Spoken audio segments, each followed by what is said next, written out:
Hi, we'll continue with factorization today and factorization of expressions with three terms. Now, in this example, you can see that the coefficient of x squared is not 1, so we can't use the method from last time. Nor is the first term a square of any expression.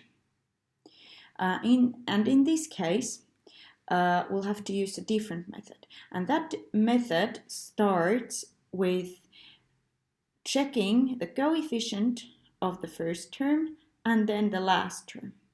Multiply them, so in this case 14 times 5 gives us 70. Then check the middle term, so 37 in here.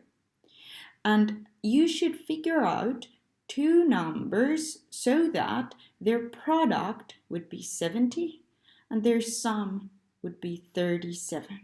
What kinds of numbers can you put in here?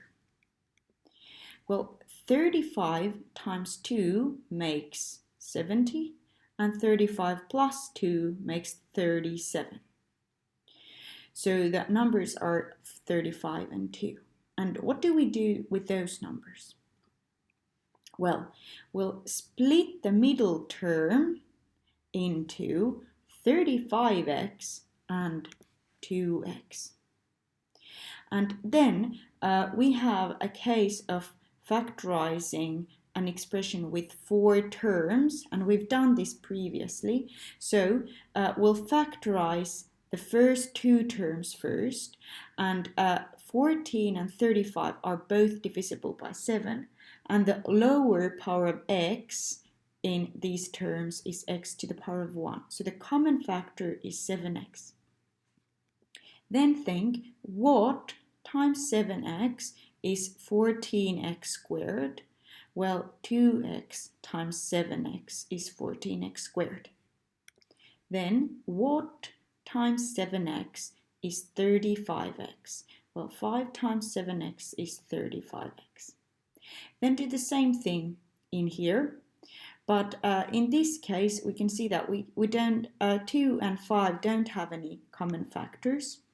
So then the 2x plus 5 remains as it is.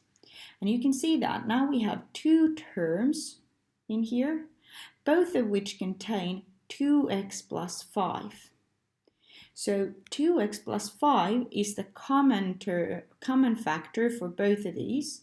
And yet then you'd think again, what times 2x plus 5 gives this? Well, it's the 7x over there.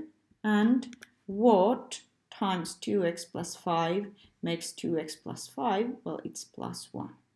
And now we've factorized that. I've made a table for you to summarize the different ways of factorizing. And you have the different ways of factorizing 3 terms in here, 2 terms in here, 4 terms, and a note on that always check if you have a common factor in all the terms and factorize for that before using any of the other terms.